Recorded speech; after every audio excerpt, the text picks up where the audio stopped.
Élisabeth II a régné pendant plus de 70 ans sur le Royaume-Uni et le Commonwealth. Au cours de ces années, la monarque a développé de nombreuses techniques pour envoyer des messages à son personnel. Elle avait notamment instauré un signal lorsqu'elle se remettait du rouge à lèvres en public, un stratagème malicieux. Le jeudi 8 septembre 2022, Élisabeth II est décédée à l'âge de 96 ans, après avoir siégé sur le trône britannique pendant plus de 70 ans. Pendant ce très long règne, la souveraine a rencontré de nombreuses personnalités et assisté à des événements en tout genre. Mais il pouvait également arriver que certaines rencontres s'éternisent. Élisabeth II avait alors développé une technique subtile pour annoncer son départ. C'est ce qu'a révélé Ian Scott Nutter, son ancien valet de pied pendant 8 ans, lors d'un épisode spécial d'Antique Roadshow à bord du Royal Yacht Britannia, et consacré à la célébration du règne et de la longue vie de Sa Majesté la Reine. L'ancien employé a en effet révélé le code secret qu'Élisabeth II avait mis en place pour avertir ses dames de compagnie qu'elle était prête à s'en aller.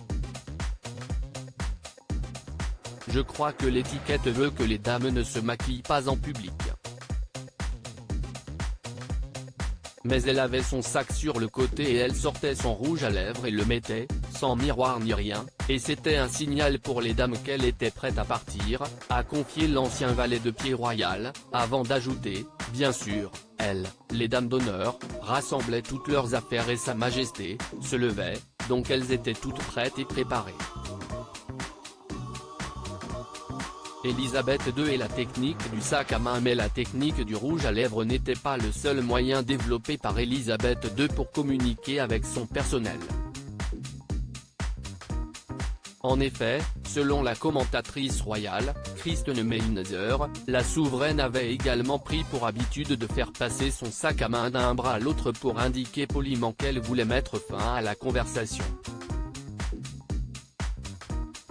On dit que si elle se tient debout lors d'un événement, qu'elle se mêle aux gens et qu'elle parle, et qu'elle fait passer son sac à main d'un bras à l'autre, elle signifie à son personnel qu'elle aimerait que quelqu'un l'interrompe et mette fin à la conversation, a révélé Kristen Meinzer dans le podcast The Royal Report de Newsweek. Enfin, Élisabeth II avait également une autre technique assez semblable lors des banquets et dîners officiels. D'après l'historien Hugo Vickers auprès de People, si la reine posait son sac sur le sol, cela signifiait qu'elle voulait partir, et si elle le posait sur la table, la souveraine indiquait à son personnel qu'il avait 5 minutes pour tout préparer avant qu'elle s'en aille. Et dans les cas où elle n'avait pas son sac à main, la mère du roi Charles III utilisait son alliance. Ainsi, si elle souhaitait mettre fin à une conversation, elle avait juste à toucher sa bague, et à la faire tourner si elle voulait partir. Dès lors, son personnel devait s'empresser de la tirer d'affaire en prétextant une excuse pour lui faire quitter les lieux. C'était très bien fait. Quelqu'un venait et disait « Monsieur, l'archevêque de Canterbury aimerait beaucoup vous rencontrer », expliquait ainsi Hugo Vickers. Ce lundi 19 septembre, sous le regard de milliards de téléspectateurs émus, se sont déroulées les funérailles d'Élisabeth II, qui repose désormais en paix auprès de son époux, de ses parents et de sa sœur, dans la chapelle Saint-Georges, au château de Windsor. Si la cérémonie a été le théâtre d'un véritable défilé de nombreux chefs d'État et de têtes couronnées, elle a également été l'occasion de revoir la famille royale d'Angleterre au grand complet. En effet, enfants, petits-enfants, et parfois même arrière-petits-enfants de la reine étaient réunis pour lui rendre un dernier hommage.